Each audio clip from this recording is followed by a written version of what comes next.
Clouds TV, empowering lives. Therefore, as we were studying this topic of dream carrier, a dream carrier we discovered ni mtu ule ni mbeba maono, the dream carrier. Now, dream carrier is much more powerful, much more important, much more stronger than the dreamer himself. Because a dreamer can dream a dream, but not able to interpret a dream. You need somebody to come and help you to interpret the dream. And if by mistake you get a dream carrier, someone to interpret your dream and then interprets the dream in the wrong way, umemalizwa. That you know, organization nyingi zinamalizikaga.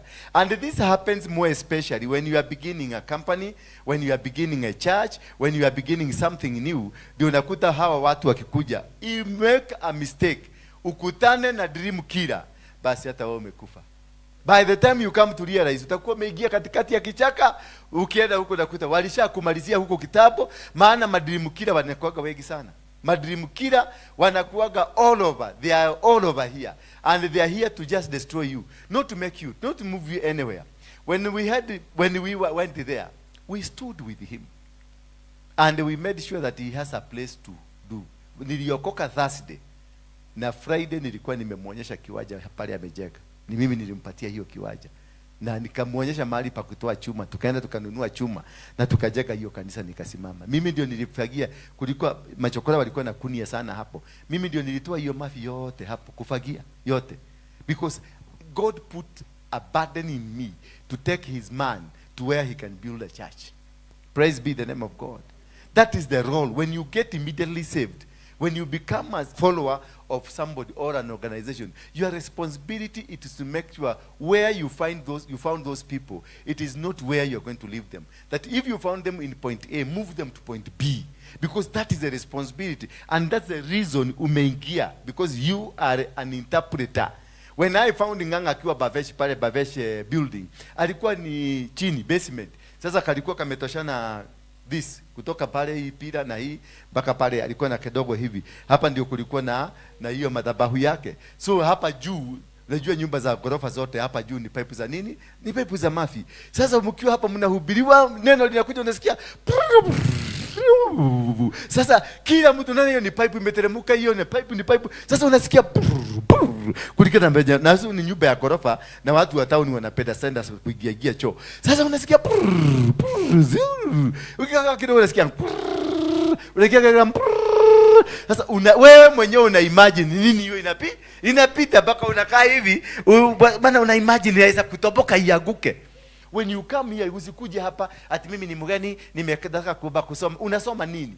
Nini unasoma hapa? Maandiko kulingana na Chronicles ama ni kulingana na Deuteronomy? You are supposed to immediately start something good. Improve. Ukipata rangi hapa haijapakwa mzuri, unapaka rangi. Ukiona tuko hapa kwa sababu sasa mimi I'm not comfortable in this building. I want to be where ground yangu ni jege. You come here with an idea. Let's go and move somewhere and tujenge kanisa yetu. Hata kama ni ya makaratasi, tujenge kanisa yetu ambayo iko permanent mahali. Kwa sababu hapa tunaambia kwa tukienda kuraja, tukienda kufungulia mashini, unaona mtu amesimama pale anakuambia tulisa sauti. Jioni mpaka saa 10. Na saa 11 unasikia ndio mawakili wako hapa juu ananiambia ati ndio sasa tumeingia ndio tunaandika judgment ya kesho. Sasa unaona you are so limited here. Bwana Yesu asifiwe sana. But it was a beginning. It was a good start. It was a preparation. And we were so good so far. Tumeenda vizuri. Na Mungu ametubariki. Bwana Yesu asifiwe sana. But don't sit where you are. Eti wewe ni mgeni. Ati ulikuja. Ati unakaa. And you are doing nothing. You should not be here. If you go and sit somewhere down, doing nothing, you are not supposed to be there. Hallelujah. Because you are not new. New where? Ni new na nini? Nilikufundisha Yesu Kristo. Si ulijua Yesu Kristo? Nilikufundisha Mungu mimi. Si unajua Mungu. And you know the service how it's supposed to be done. It is a responsibility transferred. Bwana Yesu asifiwe sana. And this is what we call an interpreter of a dream. Na ndio wanaitangwa nini? Dream carriers. These are very important people in your life. Asubuhi tulisoma kuhusu their roles, their power. But now I want to go further deeper.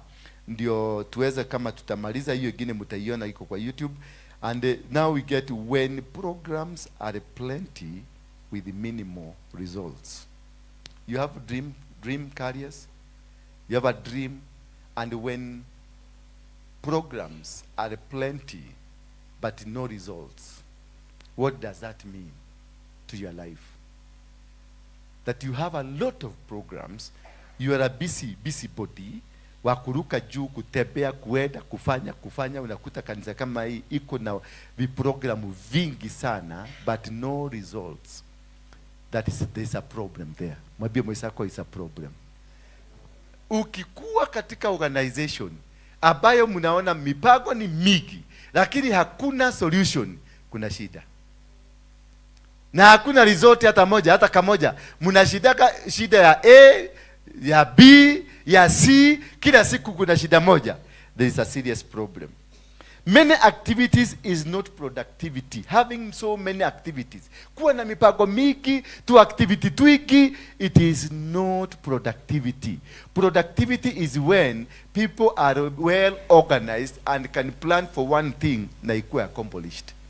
When there is nothing program unaweza kusimamisha hapa kanisani mseme this is what we have achieved, then hakuna kanisa. Bwana Yesu asifiwe sana. Kama mkikundi cha wamama mko hapa, mmekuwa na mipango mingi, mnanunuaga, mnachanga. Kama nasikiaga hapa wamama, kuna wamama wanatoaga 200, kuna wamama wa 500, kuna wengine wana 500, ya 600, kuna wamama wa nini, kuna wamama wa hospitality, kuna wamama sijui ni wa choo, kuna wamama sijui ni wa kufagia bond floor, sijui ni wamama wa kununua chakula, sijui ni wamama wa kununulia wazee, kuna wamama wa kununulia watoto. Hiyo mingi, program mingi, lakini ukitafuta ukuje, usikilize, ufanye analysis, uone hakuna kitu result, hakuna moja ambayo imekamilika, hapo kuna shida. Lakini kama kuna moja imekamilika, mnajua sasa we are dealing with one at a time. Bwana Yesu asifiwe sana. Because you better start programs one at a time and accomplish and make sure that the neatness, the planning, the execution of the plan, it is well done. That is when you know you have a ministry. That is when you know you have a company. That is when you know you have a husband. Even a husband as a wife, it is a corporate entity. Ni kitu ambacho kinahitaji mipango, vision, because either your wife is a vision carrier or you are a vision carrier. Bwana Yesu asifiwe sana. Mwingine ni dreamer na mwingine ni vision carrier. Inaweza kuwa bibi yako ndio dreamer. Na dreamer hakuagi na uwezo mkubwa. Dreamer ni mtu tu anakuaga tu, anakaaga masiwarara, lakini ako na dream. Ni kama ule mfalme alikuwa na dream lakini alishindwa kuinterpret the dream. So anakaaga tu kama speaker, anakaaga kama microphone, baka iwekwe moto ndio iweze kufanya kazi. Lazima iwekwe battery ndio ifanye kazi. Na kama mtu bibi yako ndio dreamer, alafu wewe mzee ushindwe kuinterpret mama kwa sababu ni mama, basi hiyo boma imekufa. And that is the unfortunate things with many families. Maana most likely mama ndiye anakuwa ndio dreamer, ndiye ako na maono ya familia kuliko mzee. Naye mzee, kwa sababu naye mzee Mungu anambariki upande ule mwingine, anamsaidia kupata pesa, ndio hii dream ya mama iendelee, ndio mama apush hiyo dream, na anakuwa manager. Na unakuta hiyo boma inakuwa mzuri, mama ndio anamkaga mapema kulingana na Biblia, kwa sababu mama ndiye anafaa kukua nini? Amebeba maono. Bwana Yesu asifiwe sana. Naye mzee anasaidia, kwa sababu inasema, Biblia inasema mama yule anajielewa, anajua, the virtuous woman, anamkaga mapema kutayarishia mzee ajitayarishe, na hata ananunuliaga mzee kaguo, na hata ananunuliaga mzee chakula, na hata anafanya, yaani unakutaka anatengeneza mzee, hata mzee akitoka pale barabarani mzee anakaa mzuri sana, because this woman is a carrier of a vision. Ukisikia the virtuous woman and this man, ukute wewe ndio virtuous woman, you are the vision carrier. Lakini unaweza kuwa wewe si vision carrier, mzee ndio vision carrier. Bwana Yesu, dreamer, mzee ndio dreamer, lakini wewe ni carrier. Ama unaweza kuta wewe ni dreamer, mzee ndio carrier. Ukiweza kuelewa hivyo, hakutaweza kuwa na vita kwako kwa nyumba, na mzee akielewa hivyo, hakutaweza kutokea vita kwa nyumba. Maana wewe unaelewa, mimi ni kuota, mama ni kuinterpret, ama mama ni kuota, mimi ni kuinterpret. Mkielewa hivyo, unajua kazi yako mahali inaanzia na hali. Ukikuwa wewe mzee, mama ndio wa kuota, enda tafutie mama maneno mzuri, tafuta pesa. Tafuta pesa, mtengeneze mboma, kwa sababu wewe hauna power. Wewe kama wewe mzee ni wa kuota, hauna power. Mama ndiye yako na power. Na wakati mwingi maisha yako utaambiwa umekaliwa na mzee na mama. Maana mama ndiye atakuwa kirani show. Mama ndiye atakuwa kitebesa boma. Mama ndiye atakuwa kitebesa biashara. Mama ndiye atakuwa kitebesa kila kitu. Wewe ndiye utakuwa ukisema mama na wewe mzee mwenye ameelewa anasemaga mama niyo hanyina ajeri. anauga ati kejetereketorie mama ekuga. Unakuta mzee huyo hakuna decision hata moja anaweza kufanya bila mama, because mama is sakamuka kuje aitapwete mwambie ha mutheni uturahenio akotana igure ugire ndego kwirite nego kunengera 10,000 acoka uga 100 acoka uga 100 na kweli unakuta hili na mzee alikuwa amekubali na hata almost kuweka signature, kumbe alikuwa anakoniwa. Bwana Yesu asifiwe sana. Because you need somebody to interpret your dream. A ministry like this one, I am the dreamer. Mimi ndio niliota. Nyinyi hamkuota, mimi ndio niliota. Sasa na nyinyi mkuje muinterpret, munisaidie kuendelea. Bila nyinyi kunisaidia, tutakufia tu hapa. Na dream yangu nitakufa tu hapa na mtaendelea tu kukaa na mimi na mimi nitaendelea kukaa na nyinyi tukiendelea kukufa. Bwana Yesu asifiwe sana. Unakuta hakuna biashara inaendelea, hakuna maendeleo inaendelea, hakuna kitu kinaendelea because nyinyi mmekuja kuniua. So badala ukikuja kuniua, sio ukikaa tu nyumbani uache niendelee kukaa hai na dream zangu. Maana Joseph ako jela, atatoka kuja kunisaidia. Are you getting me now? So there is importance of a dreamer and the importance of a dream interpreter. The carrier, the person who carries you, the person who interprets things for you, the person who will, mimi nitakuja niseme niko na kampuni ya kuuza nini? Maharagwe. Yes, niko na kampuni ya kuuza maharagwe, niko na maono ya kuuza maharagwe. Lakini kwa kutoa maharagwe na kwa kukuja kuuza maharagwe na kwa kupeleka maharagwe, ni watu watakuja kunisaidia, wale ambao nitaajiri kazi. Na hawa watu kama sitakuwa na watu wazuri na kama sitakuwa na mtu wa kunishikilia mzuri, then I'll fail in everything. Bwana Yesu asifiwe sana. So it is very important when to look at this. Let us read the book of John 15 verse 8 please. John 15 verse 8 and then we go and learn because it is very important. Kitu ya muhimu sana. Maana dream zinakufaga hivyo. Na watu wamekosa kuendelea hivyo. Na watu wamekosa kufaulu katika maisha because of lack of one thing, kutojielewa. My Father is glorified and honored by this when you bear much fruit and prove yourself to be my disciple. When you bear fruits, sio uzuri wako, sio venye wewe mkubwa, sio venye wewe una maana, sio venye wewe ni wa maana, hapana, ni venye you are productive. A church is known by productivity. An organization is known by productivity. A family is known by productivity. Bwana Yesu asifiwe sana. Without productivity, without being productive in whatever you are doing, without being productive in your life, without being productive in your marriage, without being productive in whatever life that you are in, you are making a serious mistake because you are not growing. The growth is very important than the dream itself, because you can dream. This Pharaoh had a dream but was not able to interpret the dream. He spent a lot of money getting to Aganga, the magicians, to come and interpret, but they were not, until they got this prisoner by the name Joseph, who came to interpret the dream. And then he unlocked the dream. The dream carrier is a key to unlock your life. So if you are not lucky to find one who can stand by you, who can walk with you, who can move with you, who can advise you, and also you become advisable, because you can be a dream owner but not advisable.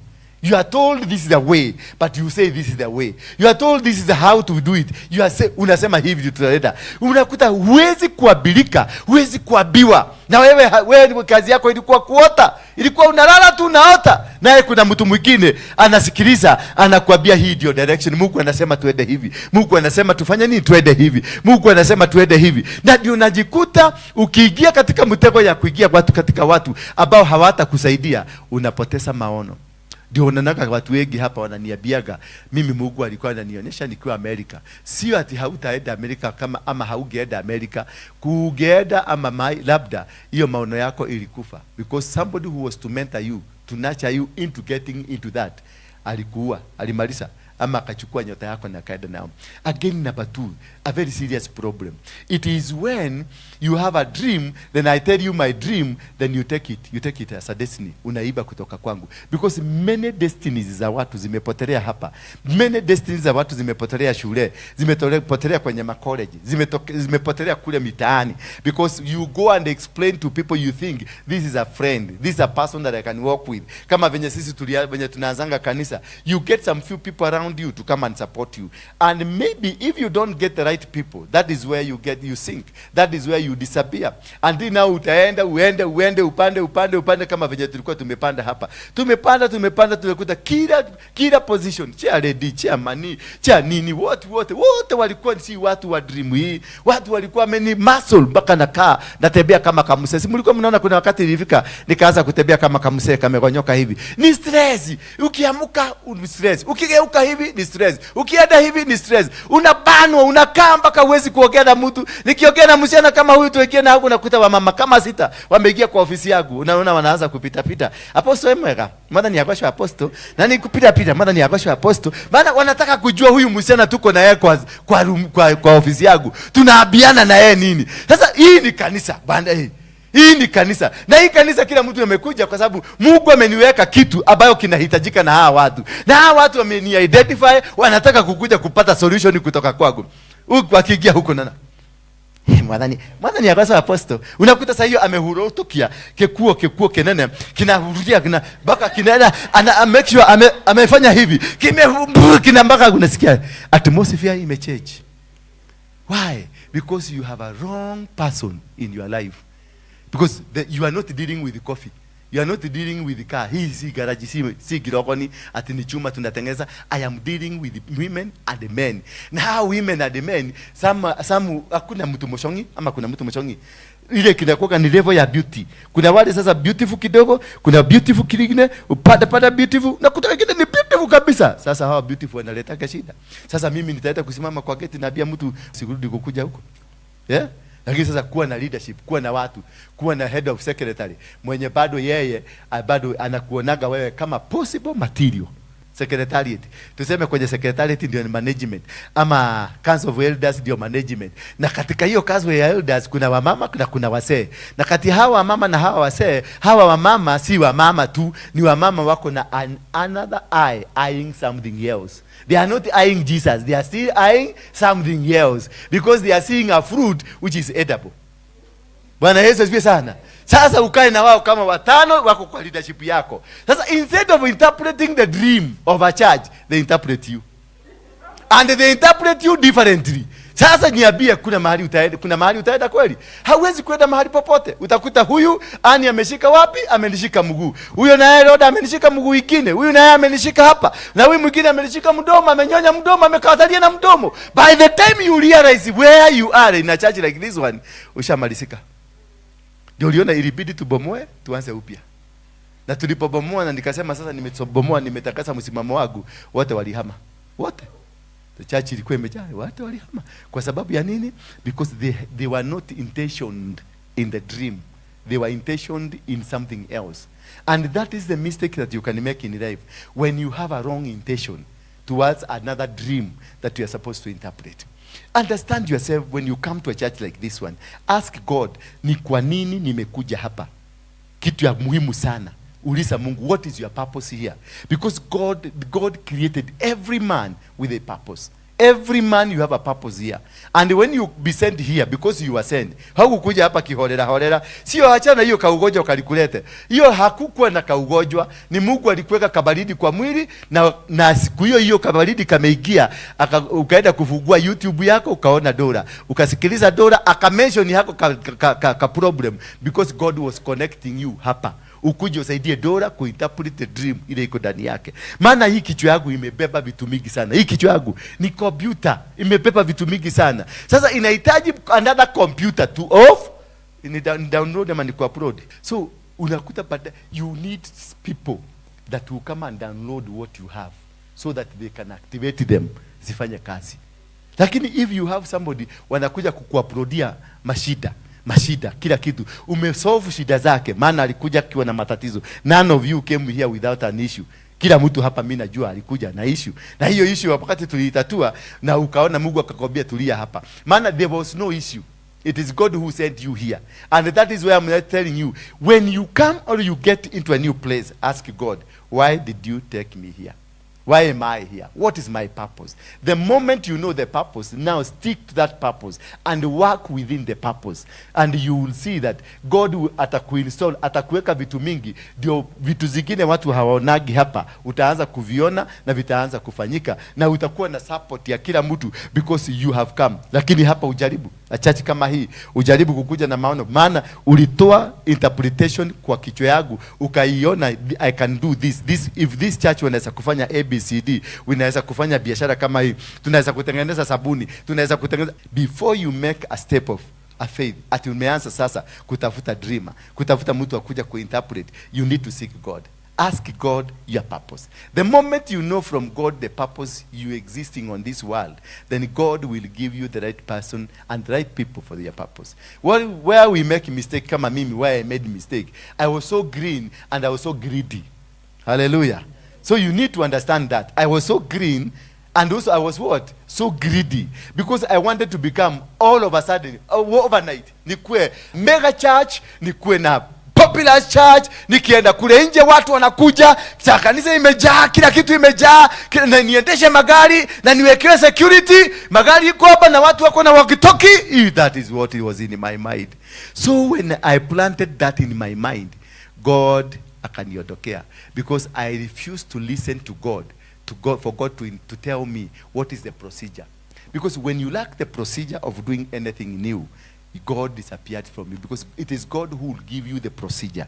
Without the procedure of God, you are not going to acquire anything, because the procedure will make God provide people that will lead you in that procedure, because you must have a procedure. And when you have a procedure is run by protocol people, or people that you have done a protocol with them that will be able to help you.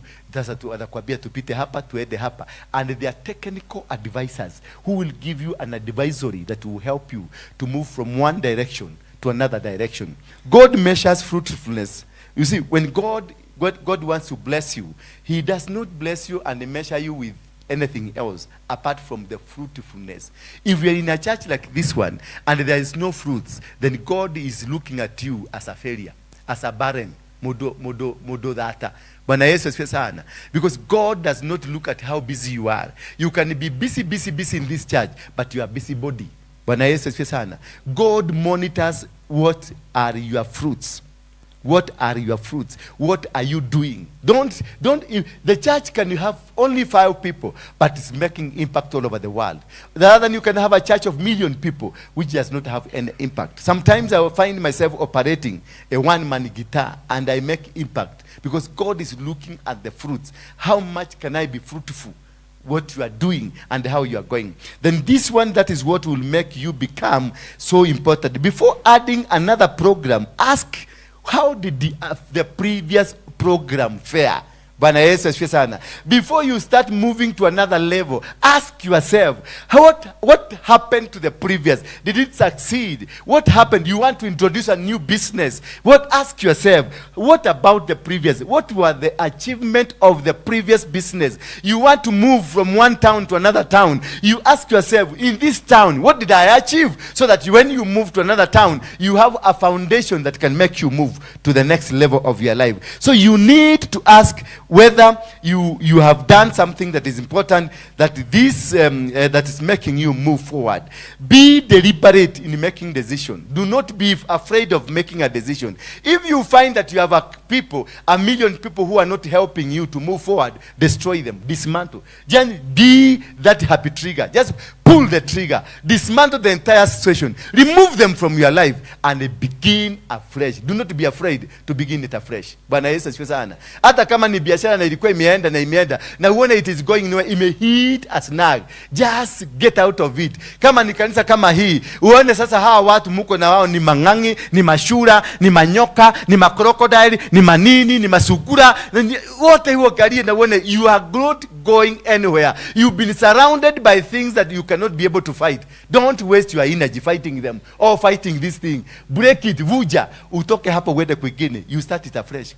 When this man called Isaac was stopped from these wells, alikuwa naambiwa hii kisima inafunikwa, hakuchoka, anaenda na chiba ingine, inafunikwa, hakuchoka, kachiba ingine, ikafunikwa, hakuchoka, mpaka wakati alienda akapatana na kizima. Inaitwa nini? Rehoboth. na ikampatia mazao na ikampatia. That is the essence of having a dream and a dreamer. And a dreamer carrier, somebody who can carry. When you have, because I know Isaac had people who guided him, who told him tuchibe hii, ikakataliwa, akasema tuchibe hii gine. They continue to push him.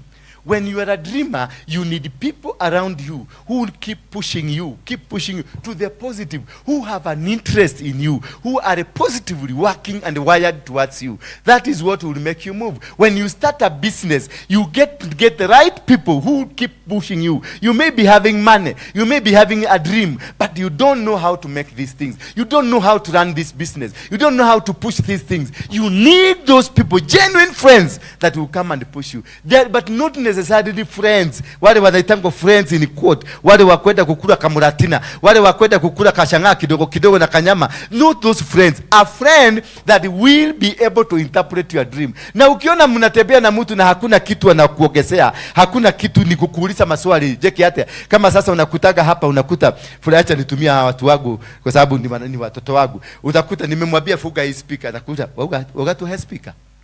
Namwambia fugeni hiyo speaker. Anaenda kidogo. Apostle, ati waga tu high speaker. Sasa unajua this is not a dream carrier.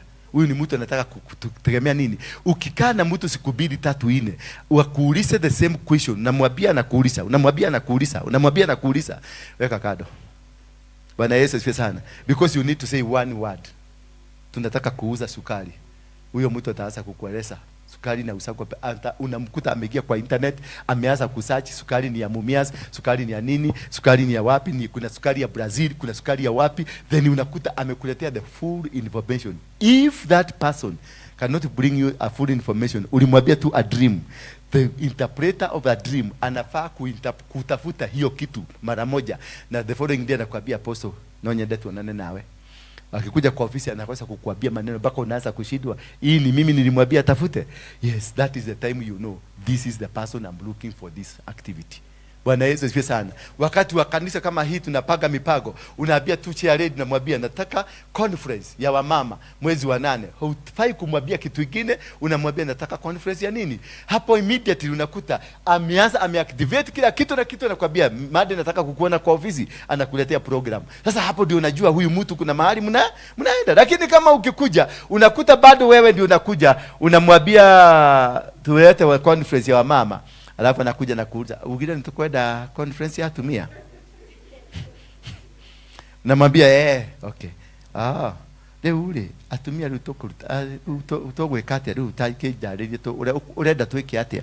Unasikia mtu ulimpatia responsibility kwa sababu uliona ako na hii na kichwa, lakini anakaza kukuuliza urenda tuweke atia, unataka tufanye aje? Huyo mtu asa kumdrop pole pole, na ukiwezekana mtafutie tumaji tubaridi, akunywe tumaji tubaridi, akuondokee kwa maisha yako, maana hakuna msaada amekuletea. Amekuja kuwa bega, amekuja kuwa kupe, atakunyonya damu yako yote na atakumaliza. Bwana Yesu asifiwe sana. And this is how to change your life, because I know by the time tumemaliza hii dream, hii mambo ya dreams, your life will never be the same again. I'm expecting to see millionaires hapa. I'm expecting to see people with connections hapa. I'm expecting to see CEOs hapa. I'm expecting to see great people doing great things. I'm expecting this church will change forever. And that is why I was so deliberate kufukuza watu mtu mwingine aliniita pale, akaniambia nataka kuninunulia chai. Tukaenda ni wahi kanisa tu, tukaenda pale. Nikamwambia uta afford chai ile na kunywaga? Akaniambia tukamakene bora. Tukaenda nikamwambia tuende Serena. Maana kule Serena glasi moja kakombe kale kaiga na ugoka kauru kama kagirigire na mara 5. So nikamwambia tuende. Sasa tukakunywa kachai ka kwanza, sikumwambia bill. Tukakunywa, lakini mimi nilikuwa prepared with my money. Nikameza na yeye akameza, na kamwambia utakula kitu kingine? Kaniambia nitakula samosa. Samosa moja ni shilingi 800. Nikasamosa kametosha na biscuit. Ni shilingi 800. Kasamosa kingine ni 800. Zinakuja kazikiwa kapi? Sasa siku 3. Nikaona alikuwa na karusa huko ndani, anakamumunya tu na ulimi kanaisha. Kanamezeka huko ndani.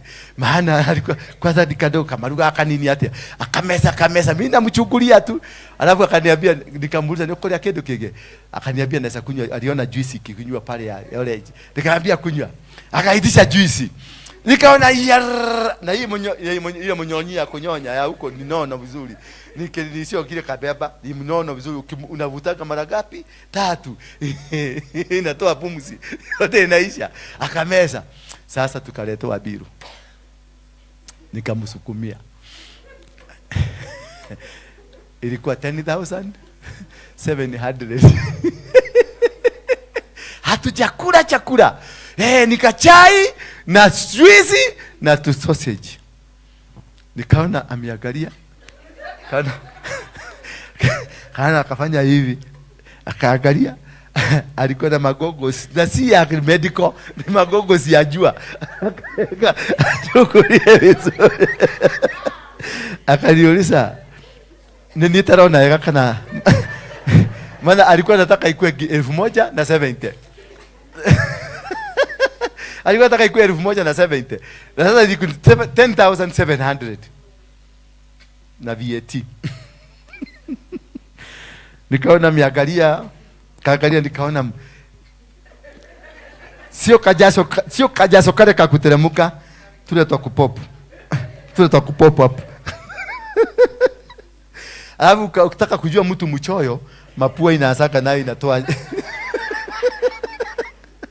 Jamani kamuuliza kakwadi atia. Aya ngamegora muno. Tugo kutogwe katia. Nikajifanya nimetoka. Nikaenda choo. Nikampigia nikiwa choo nikamwambia niko korana huko parking. Akaniambia liwadi huko kwekate ninyi managirie mwe. Managirie mwe tu. Sasa huyu ndio alikuwa ananiplania mambo ya mamilioni ya pesa. Bwana Yesu asifiwe sana. Mwanzo kabisa si eti kwa sababu hakuwa na pesa ya kulipa, but the reaction zile alikuwa nazo. The reaction ukulafi venye alikula na venye alistuka alipoona bill. Sasa hapa you know this, you are with the wrong person. Bwana Yesu asifiwe sana. It is not that eating. It's not that he didn't have money. Yes, whether he had money, but you can see the comfort, the composure. Unaona huyu mtu ni composed na amekaa chini. Yes, we have made a blunder, tumekula na hatuna pesa. So what? Let's find a way out. Bwana Yesu asifiwe sana. Lakini sasa yeye alianza kulia. Jasho lilitoka mwili mzima na akaanza sasa ile plani. Nikaona mimi no wewe okere general huko no magekulie. Sasa nikaona bado anataka kurudi kwangu tuibe ndio tuende. Sasa nikajua huyu atakuja kuniweka kwa shimo. Sasa huyo mtu unamdrop. Sasa unajua akanipeleka pale, alikuwa ananipeleka kwa nini? Alikuwa ananipeleka kuniuliza todo waikata ado kanithogu wale. Kandidato anataka ya godira. Nikamuuliza mimi nikianzisha kanisa nilikuwa peke yangu.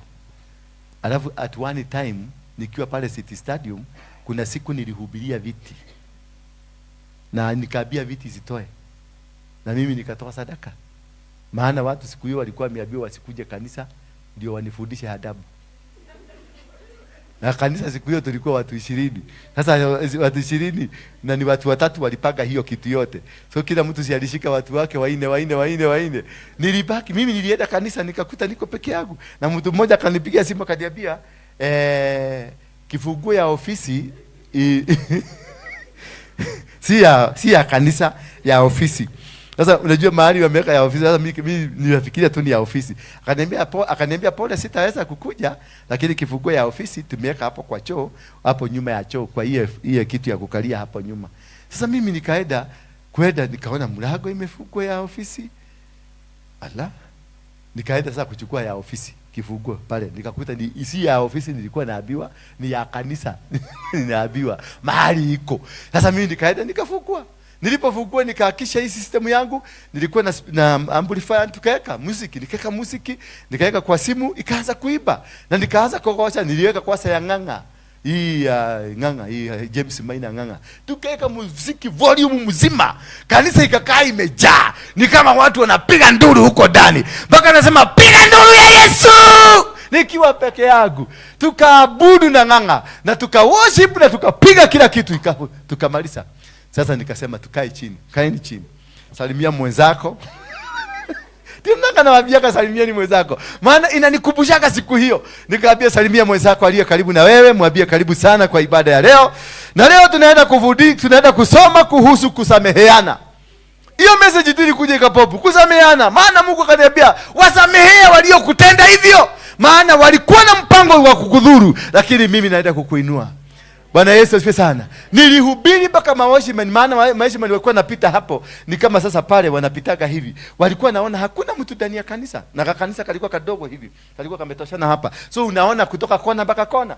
Sasa yule washimani akakuja akachungulia, kaona. Nikaona tena amechungulia, akaenda.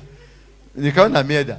Nikaona watu wengine watatu hapo chini, kwa sababu kulikuwa na watu wa mikokoteni, watu wa jua kali walikuwa hapo chini. Sasa alienda akaambia watu wote, Waruinge kichwa imeruka. Amewachwa na watu, kichwa imefanya nini? Imeruka. Sasa wakakuja na wanachungulia, wanaenda. Nakuta mwingine walichungulia karibu watu 100, na kanisa ni ya watu, inafaa kujaa watu 50. Walikuja karibu watu 100 kuchungulia, wanachungulia wanaenda. Sasa kuna mmoja alikaa hapo kuhakikisha nikiitisha pesa. Sasa alikuwa anataka kuona ni nani huyo naitisha. Maana alikuwa anasema mimi nahubiriaga majini ama mapepo. Maana nilisema sasa wakati umefika wa kutoa.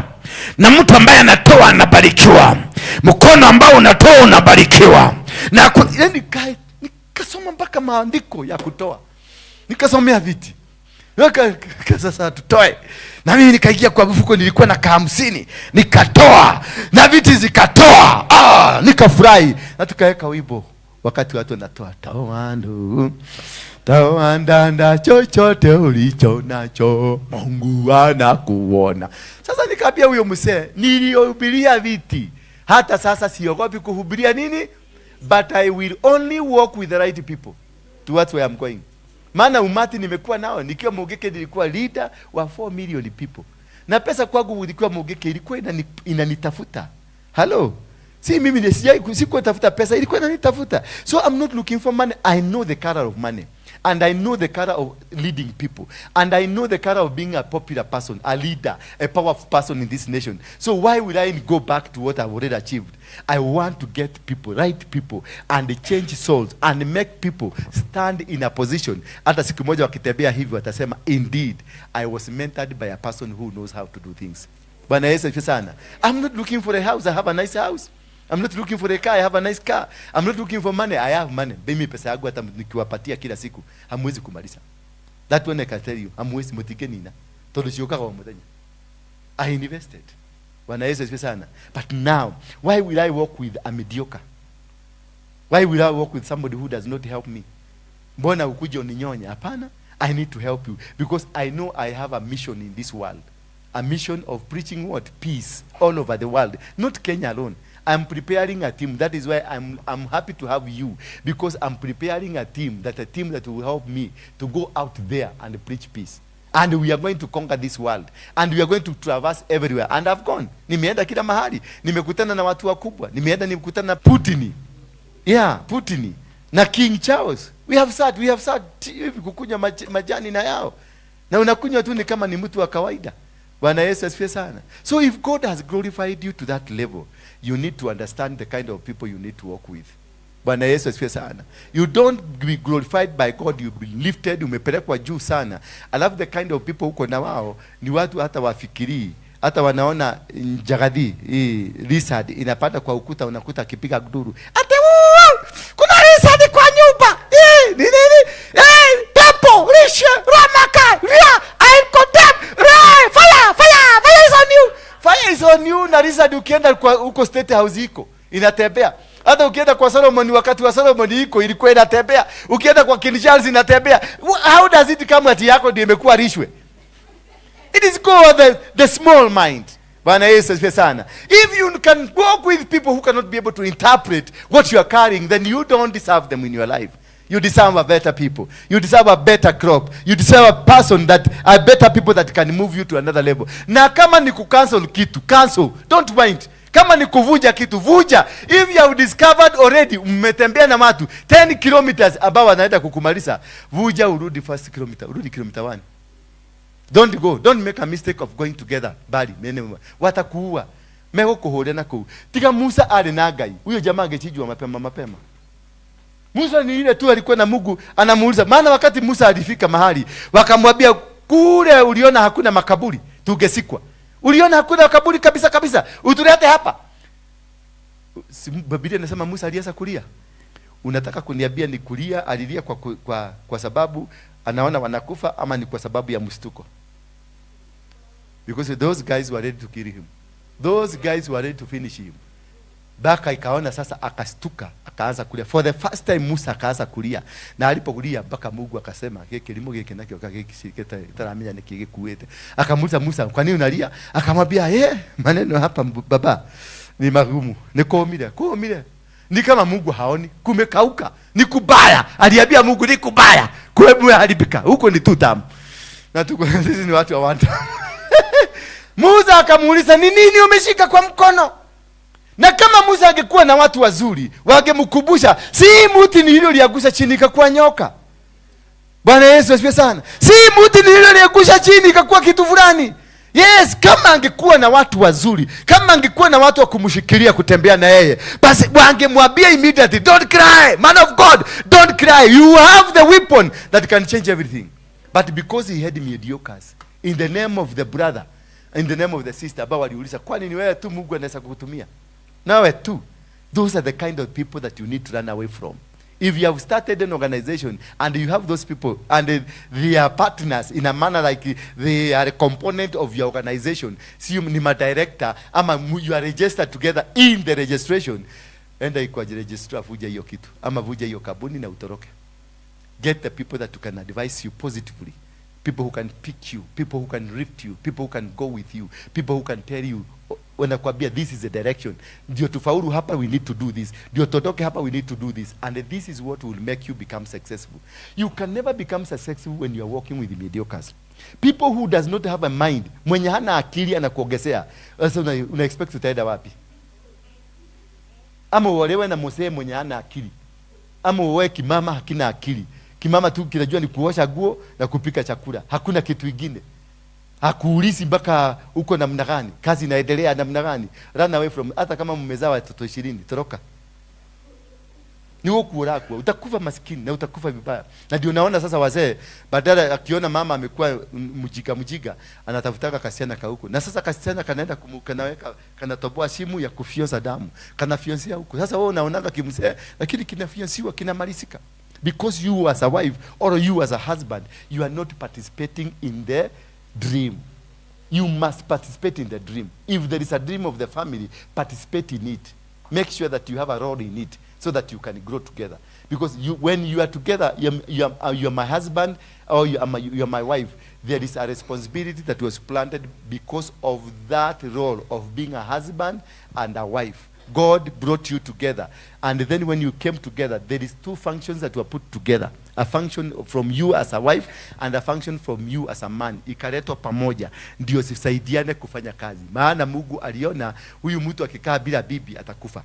Unajua kuna majamaa hapa akikaa bila mwanamke anakufa. Ndio unaona mpaka mama yake ndiye anaenda kumtafutia bibi. Maana anarudiki kwa mama yake kuulizaga mami ni rugire. Na nikimseke miaka 50. Bwana Yesu asifiwe sana. Sasa unaona huyo mwanamume hawezi kuishi dunia hii bila mwanamke. Na kuna mwanamke naye pia hawezi kuishi dunia hii bila mwanaume. Bwana Yesu asifiwe sana, because hawezi kujifanyia anything. No ginya koro na mudurume nigetha amuhea yako ona hikio ni chokora. He wouldn't mind. She wouldn't mind to be married by anything so that ndio afanya nini? Apate chakula ya kukula. Lakini kuna hao wengine they don't care. They can live alone forever. Kama sasa huyu jamaa mnaona hapa, he can live alone forever and things will work and things will happen. Na vitu zitaendelea tu na kila kitu itafanyika venye na history. Ukinikuta jikoni utakuta ninapika. Ukinikuta laundry na osha nguo. Ukinienda kwa biashara niko kwa biashara. Ruto akiitana nitakuwa pale kama kiongozi. Hata jua ni kama ni mimi niliosha masufuria kwangu asubuhi. Nitakuwa kiongozi. Bwana Yesu asifiwe sana. And this is what you need to understand. Understand the level of a person you are working with. First of all, before you make that friendship, before you employ that person into your life, before you bring that person into your capacity, understand first, what is the capacity in this person? Ni mtu wa kuabiwa ama ni mtu wa ukamweta, unamwambia hii kitu ni ya kupagusa hivi, alafu unakuta ameinterpret si ya kupagusa peke yake, anakuambia meaning zingine nyingi, vitu ambazo zinahitaji hiki kitu kinaweza kufanya, na unakuta maisha inaendelea vizuri. Bwana Yesu asifiwe sana. Yes. You must be able to understand and know the state of your flock. Otherwise, you will be scattered. Bwana Yesu asifiwe sana. To understand the people you are with. If it's a church, I'm supposed to be able to understand each and every of you. Mimi nawajuaga hivi kila mtu, nyinyi wote najua venye mnafikiria, venye unataka kufikiria, venye unataka kufanya na venye unataka kufanya kesho. I know God has given me that capacity to jua. Huyu msee akikuja na ujaja yake najua, mama huyu akikuja na ujaja yake najua, huyu mama akikuja na mtu akipanga kila kitu. This is the capacity to be able to know, to understand the flock, to understand the business partner, to understand your husband. Because if you understood your husband, anaweza kuwa unasemaga nikigege orogo, lakini hiki kigege kinaletaga pesa.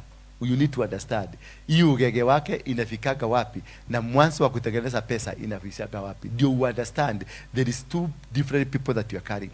Because there are people who are different. Mtu ni mmoja lakini wako watano ndani yake. Utakuta asubuhi ako hivi, saa 4 amechange, saa 5 amechange. By the time you go to the 10th hour, you find this man is 5 different people.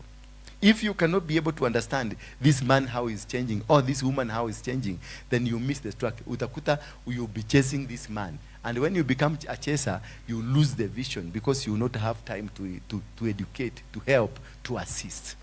Hallelujah. Understand your children. Know them, each one of your child. Understand. Wacha kumsukumilia ile kitu haezi kufanya ama hakifanyiki. Understand each one of your children. Ujue huyu anapenda hivi, huyu anapenda hivi, huyu ni engineer, huyu ni lawyer, huyu ni mtu wa biashara, huyu ni nini. Hata mtoto mwingine una understand huyu ni kama ni conman tu, ni mkora. Bwana Yesu asifiwe sana. Una understand na unamgurumu in that line. Usimgurumu from a different kumubadilisha, maana si ukora ako nayo. Ndio kwa maana anakujaga na kudanganya, anachukua tu pesa, anakudanganya, anaiba kitu, anakufanya hivi, anaiba, anafanya. Si mkora. Huyo ni mtoto, ni business mogul. Is a shrewd businessman. Sasa usiue hiyo akili yako nayo, isaidie uibadilishe, uiweke ikuwe straight, ndio ifanye ile kazi inahitajika. Bwana Yesu asifiwe sana. Ukiona kama mtoto kako kanapenda kupenda, unakutaka kanabeba bunduki, kanakuwa ujue yako ni polisi, ni kajeshi, katayarishe kakuje kukua kajeshi, maana akili yake yote imeanza kujua kudush. Sasa mtayarishe, because the growth of this child atakuwa hivyo. Na ukuta galia mtoto yako anajua kubomoa radio. Kama mimi kuna siku moja nilibomoa TV. My father was one of the lucky people zamani hizo kuona TV. Ilikuwa inaitwa Great Wall. Bwana Yesu asifiwe sana. Na ilikuwa katikati ya boma karibu 300. Unakuta Great Wall ni moja. Sasa kwetu ndio watu walikuwa nakuja kuona mpira ama kuona TV jioni.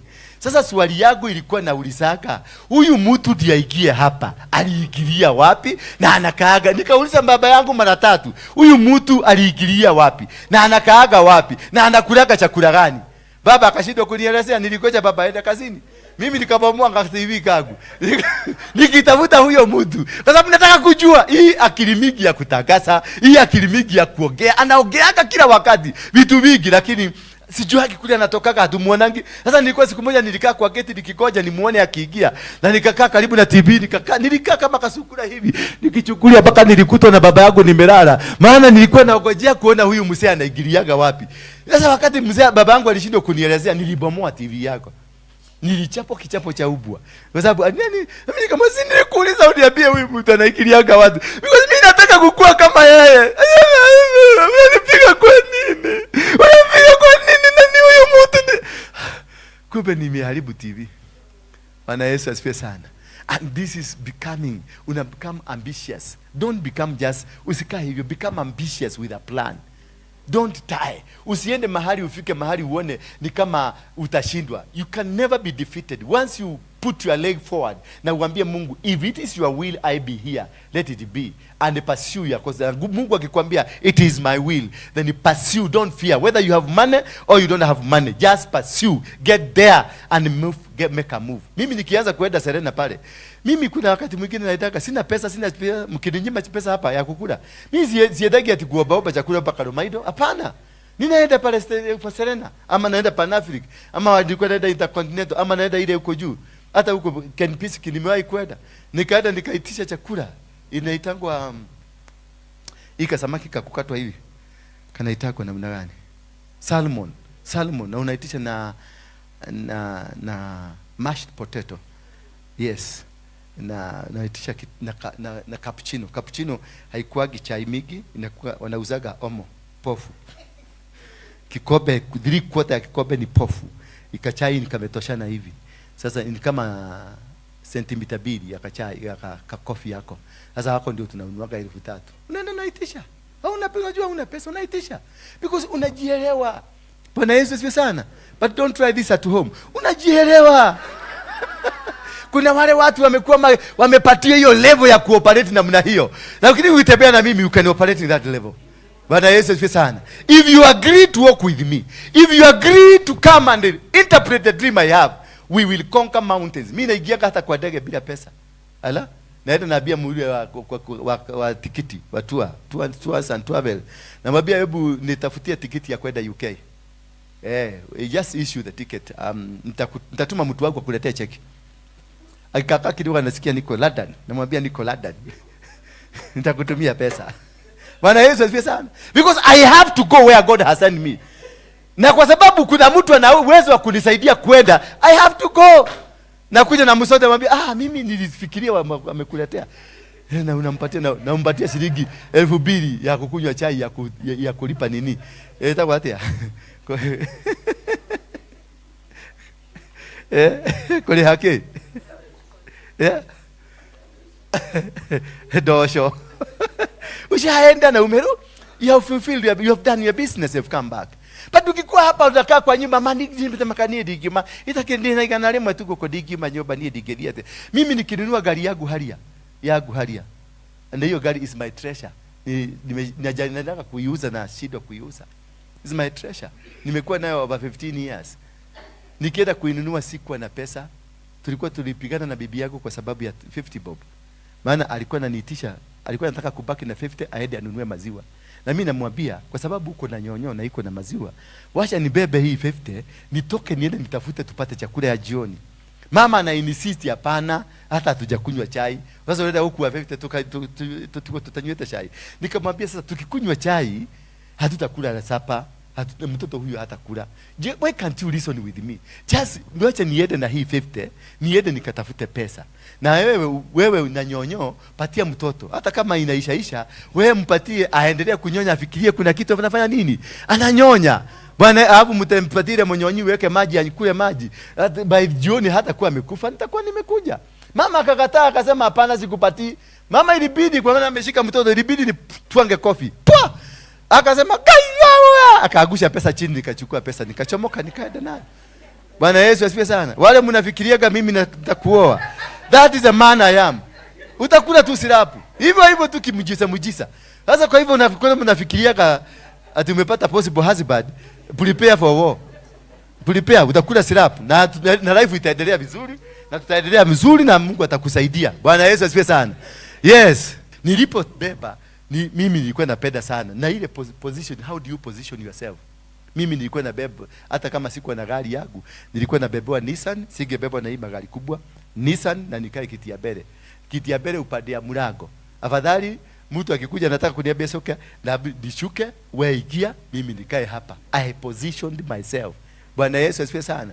Sasa katika kuposition yangu nikateremka, hiyo matatu ikapitia Valley Road ikakuja hapa hapo sita mobo chini, tukiteremka kwa jamaa mwingine rafiki yangu alikuwa na Range Rover. Akaniona akaniambia wewe kusharitia mno, nimekutafuta siku mingi sana, wewe uko wapi, umepotelea wapi, choka kwa hiyo gari kuja. Mimi nikashuka nikaingia kwa gari. Mzee akaniambia pale ngamo pale gara kuna vijana wako wameshika nyumba ambayo unajua siku hiyo tulikuwa tunaiba manyumba sana, zile wa zawaidi zilikuwa abandoned. Sasa kuna nyumba pale ilikuwa imechukuliwa na vijana na alikuwa nadanganywa ni Waruinge ameshika, maana jina Waruinge kukamata kitu na jina Waruinge ilikuwa ni guarantee sure bet ni yako bana. Huwezi kutaka kucheza na Waruinge, huwezi kutaka hata kidogo. Nilitembea kwa duka ya mama mwingine hapa Gong Road. Nilipotembea hivi kutafuta kitu, nilikuwa natafuta kitu hapo kwa duka yake, niliona mama aliingia na huko ndani akaenda akaambia mzee nitoa koro. Bwana Yesu asifiwe sana.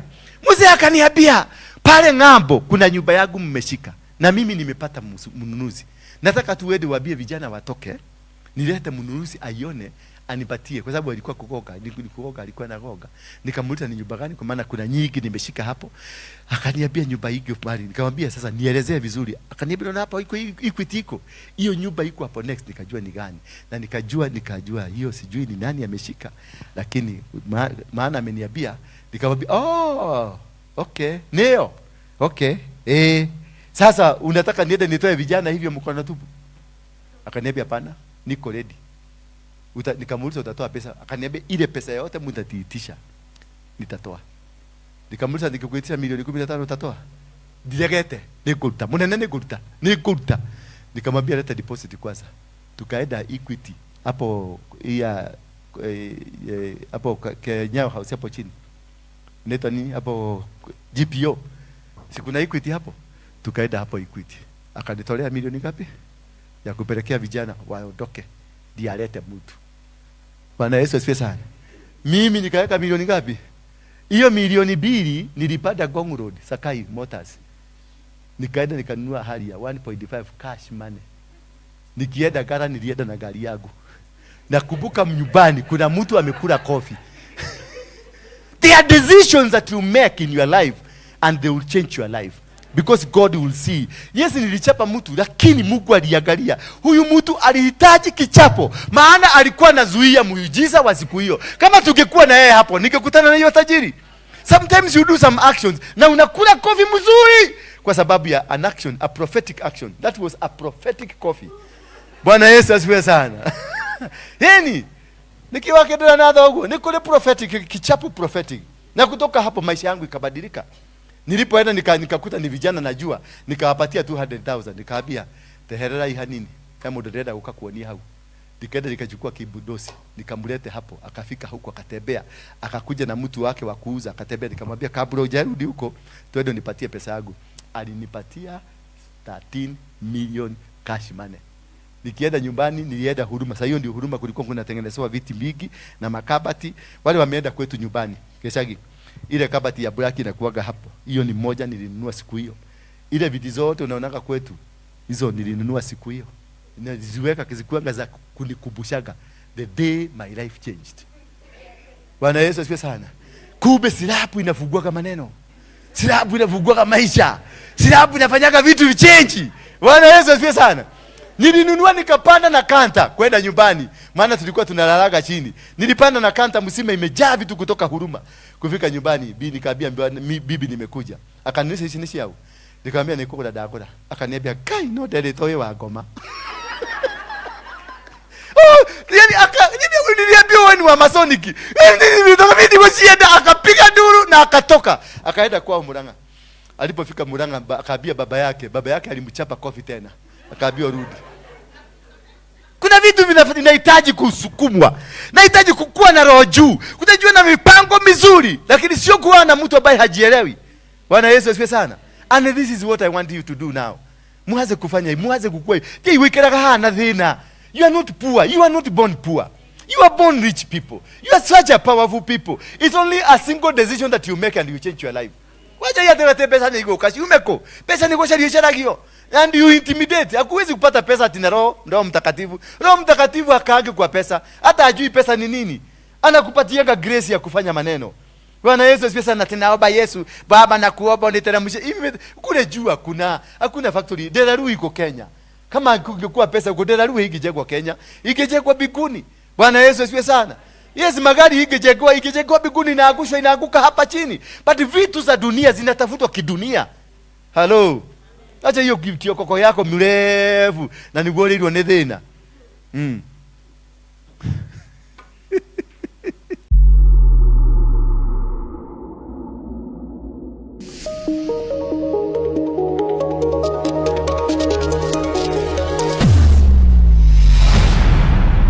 Bethel Clouds TV, empowering lives.